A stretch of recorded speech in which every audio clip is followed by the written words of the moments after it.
Across all 5 of the major Kansas cattle towns, Abilene, Wichita, Dodge City, Ellsworth, Caldwell, over a 15-year stretch from 1870 to 1885, historians have documented exactly 45 violent deaths. That's an average of fewer than 2 per year across 5 towns combined. The gunfighter image that Hollywood built an entire industry around? The numbers don't support it. Hey, welcome back. I'm Clay. Today we're going after one of the most deeply embedded myths in American history, the idea that cowboys died with their guns drawn. The reality was quieter than that, and a great deal uglier. If you're new here, go ahead and subscribe. We cover the real West on this channel, not the one they sell you at the movie theater. Let's get into it. Here is a number worth sitting with. Historians estimate that fewer than 2% of working cowboy deaths during the cattle drive era, roughly 1865 to 1895, resulted from gunshot wounds inflicted by another person. Fewer than 2%. Historian Robert Dykstra spent years analyzing the records of the Kansas cattle towns, and what he found doesn't resemble a single Western film ever made. The 5 most famous cow towns in Kansas combined killed fewer people per cattle season than a moderately busy weekend in a mid-sized city today. Dodge City, in its 9 most active years, recorded 17 homicides total, less than 2 per year. That number matters because it reframes everything. If gunfights weren't the danger, what was? The answer starts with horses. Not the romantic, cooperative horses of the movies, the actual, working horses of the cattle drives, which were half-wild animals running on exhaustion and instinct. Being thrown, kicked, or dragged was, by most accounts from the era, the single leading cause of death for working cowboys. It was also the most common cause of serious injury, which, in the context of a cattle drive, meant something entirely different than it does today. When a cowboy's boot caught in the stirrup and his horse spooked, there was no stopping what came next. The animal ran. Trail bosses and veteran drovers knew this, and they wrote about it plainly, not as a dramatic event, but as a routine occupational hazard, the kind of thing you accepted as part of the work.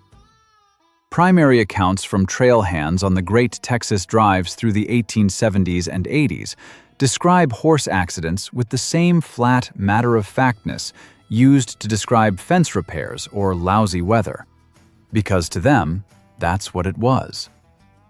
The working relationship between a cowboy and his horse was not what the movies suggest. A trail hand rode multiple horses per day, often 3 or 4 animals from the remuda, the herd of spare mounts that traveled alongside the drive. These were not trained companions. They were working tools, and some of them were dangerous ones. Cowboys broke their own horses on the job, often with minimal time and no safe enclosure. A horse that threw its rider at a full gallop on uneven ground in the dark, which is when many accidents happened, was a horse that could kill a man without malice and without drama. It simply ran. Charles Goodnight, one of the most respected cattlemen in Texas history, was meticulous about documenting what happened on his drives. The records from his operations and those of his contemporaries show a consistent pattern. Falls from horses, kicks to the skull, animals rolling on a pinned rider. These were the injuries that ended careers and ended lives. And they were invisible to the mythology because there was no story in them. No villain, no showdown. Just a horse running and a man left behind. Beyond direct accidents, the horse was also the instrument through which stampedes killed men. And that is a subject that deserves its own chapter, because nothing in the Hollywood version of cowboy life comes close to the reality of a stampede on the open plains. The problem was that a trail herd of 3,000 head of cattle, a standard drive size, represented roughly 9,000 pounds of beef per animal, moving together in the same direction in the dark. Cowboys described the sound of an approaching stampede as a low, continuous rumble that traveled through the ground before you could hear it in the air. By the time you heard it in the air, you were already out of time. A drover named Teddy Blue Abbott, who rode the trail through most of the 1880s and left behind one of the more honest and detailed first-person accounts of cattle drive life, wrote about stampedes with unusual directness. He described riding a dead run in complete darkness, not knowing whether the next step would find ground or a prairie dog hole, a cut bank, or the edge of a ravine, and doing it anyway, because that was the job. The cattle had to be turned. If they weren't turned, they scattered across 50 square miles of open range and the drive was finished. So you rode. Men died in those rides, not dramatically, not with last words or a hat-trick shot across a canyon. They went down in the dark, and when the sun came up, the crew found what was left and noted it in the ledger. Charles Russell, the great cowboy artist and writer, documented one such death in a short story called Long Rope's Last Guard, drawing on the kind of event he had seen firsthand during his years working the Montana range.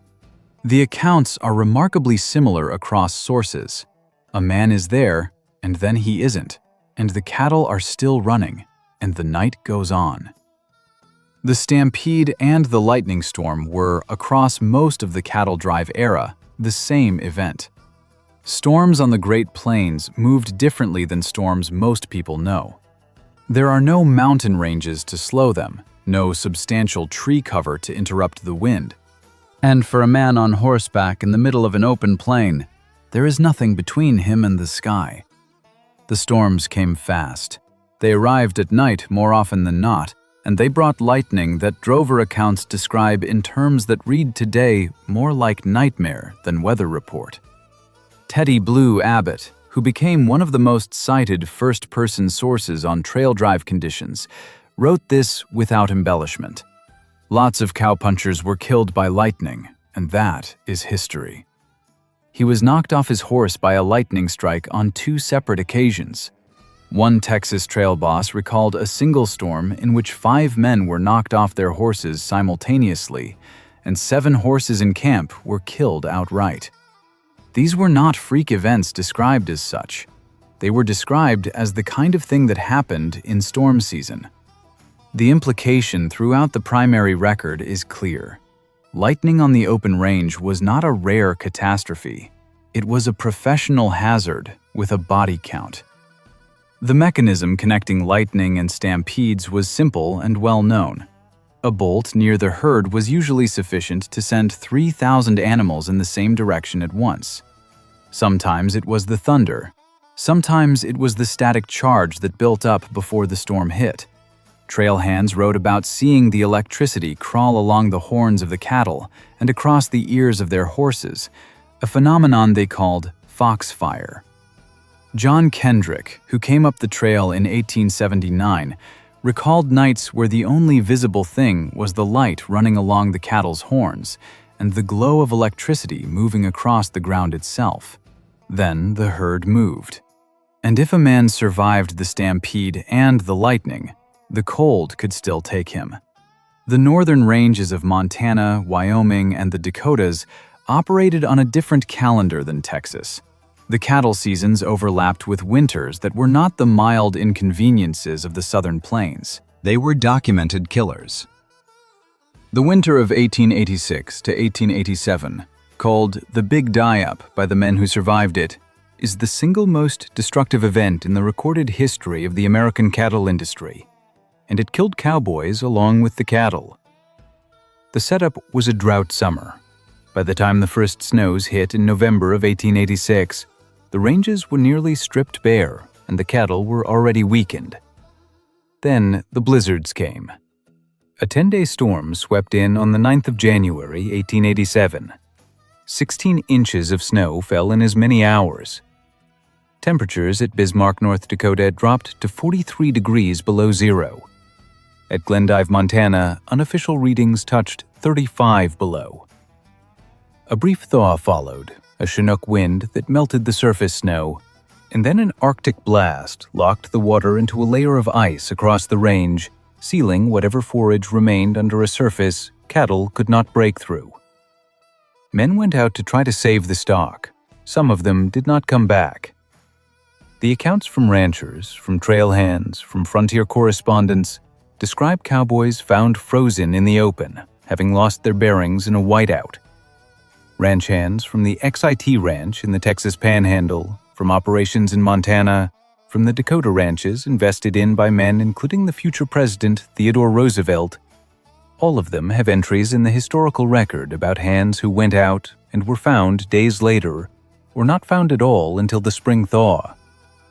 Roosevelt himself wrote to his friend Henry Cabot Lodge after the winter broke, describing losses as crippling and himself as utterly unable to enjoy a visit to his ranches.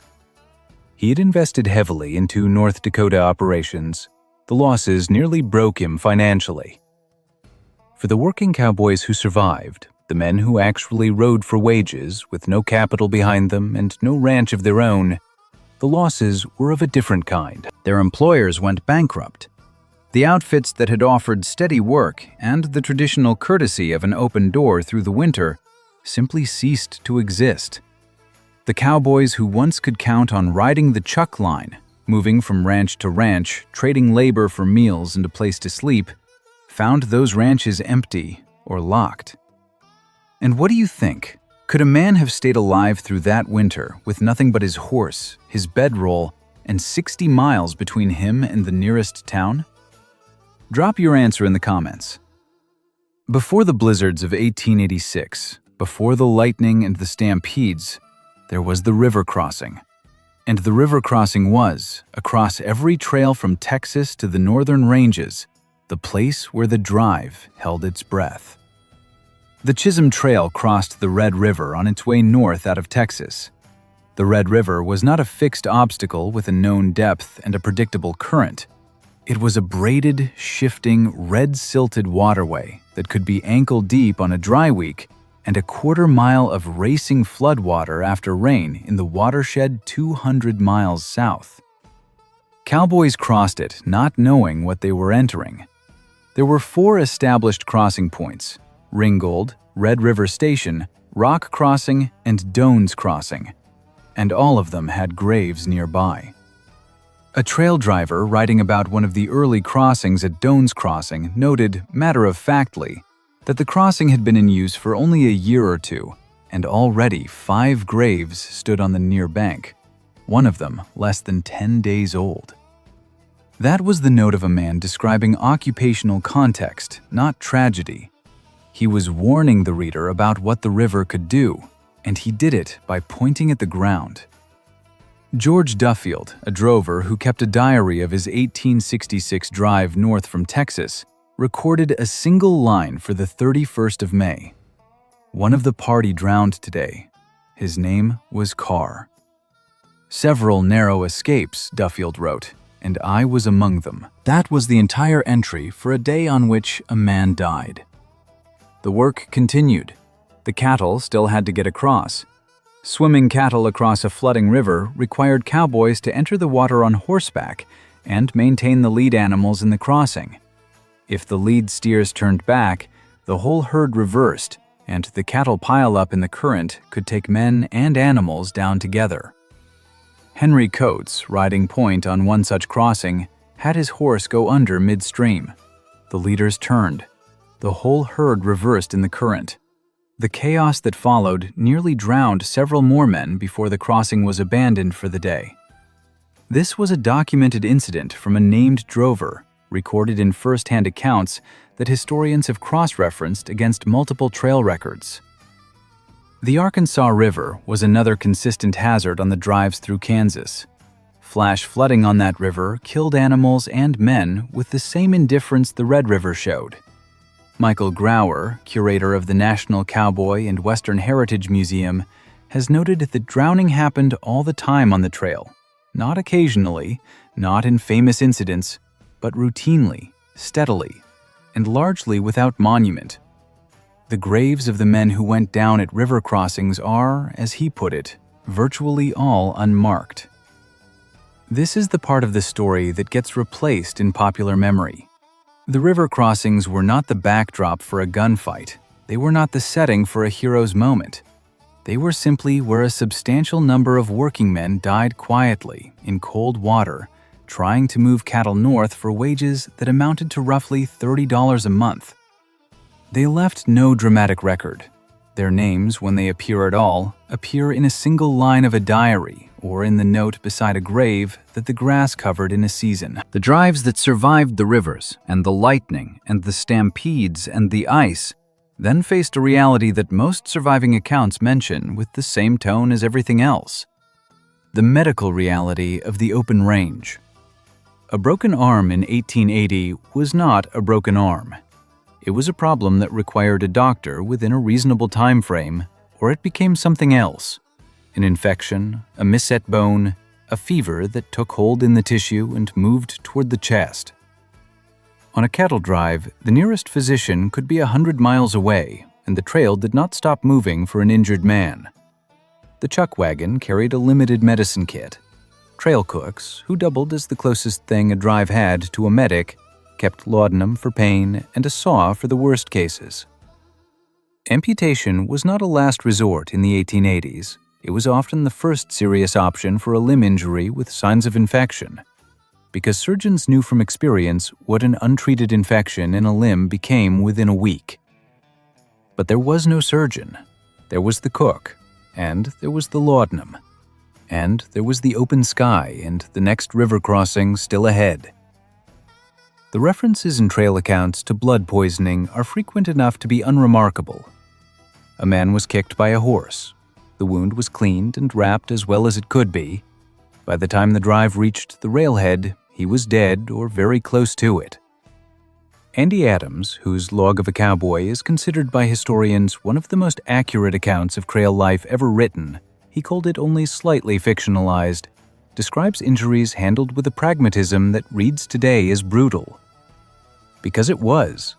There was no other option. Even for the men who survived all of it, the rivers, the lightning, the cold, the injuries, the physical toll of the work itself was cumulative and severe. The average working cowboy's career lasted fewer than 7 years. Not because men chose to leave, because the body gave out. Years of riding in all weather, sleeping on hard ground, eating trail food, taking falls, working in wet clothing for days at a stretch. A man in his early 30s who had ridden the trail since his late teens was often broken down in ways that no amount of rest would fully reverse. Joint damage, chronic injuries from falls that healed wrong, hearing loss from years of riding near large, loud animals, vision damage from years in the sun and dust. And when the body gave out, there was nothing waiting. No pension, no recognition from the cattle companies that had employed them.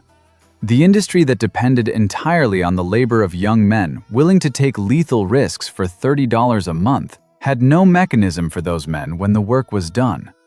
Many former cowboys ended up in low-wage agricultural labor or drifted into the growing western towns as unskilled workers, carrying bodies that had been used hard and were finished ahead of schedule. The winter of 1886 to 87 accelerated this process for thousands of men at once. When the spring thaw came and the full extent of the losses was clear, cattle piled against drift fences across hundreds of miles of plain, rivers choked with the overflow from ranches that had lost up to 90% of their herds. The large open range outfits that had employed most of the working cowboys on the northern range simply did not recover. In Custer County, Montana alone, the tax rolls listed 200 ranchers in 1886. By 1888, there were 120. The cowboys those ranches had employed scattered. Some found work on smaller, fenced operations. Many did not. The cattle drive era, from roughly 1867, when the first major drives north from Texas began, to the late 1880s, when the combination of barbed wire, the railroads, and the die-up closed it down, lasted about 20 years. In that time, the men who did the actual work were not the men who profited from it. They were young. They were often recent immigrants or formerly enslaved men who could find no other employment. and they traded their physical futures for wages that made no one wealthy and left no cushion for the years ahead. None of that is in the movie. The movie has the gunfight, the showdown, the dramatic exit. The history has a diary entry that reads, "One of our party drowned today, several narrow escapes, and I among them." Could you have lasted a season on one of those drives? The river crossings, the lightning, the stampedes, the cold?